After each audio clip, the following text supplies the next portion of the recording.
Hello friends, welcome back to this channel. So in this video I'm gonna teach you how to increase and decrease font size in Samsung phone. So before I start the video, please do not forget to like the video, share the video and subscribe to the channel.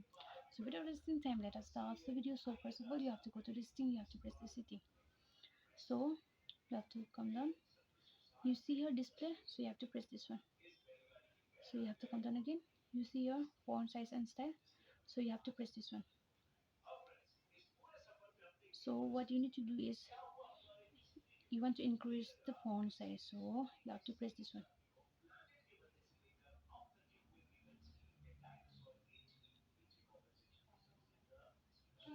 So if you want to decrease it, so you just press it from here, so you can increase and decrease which you like it.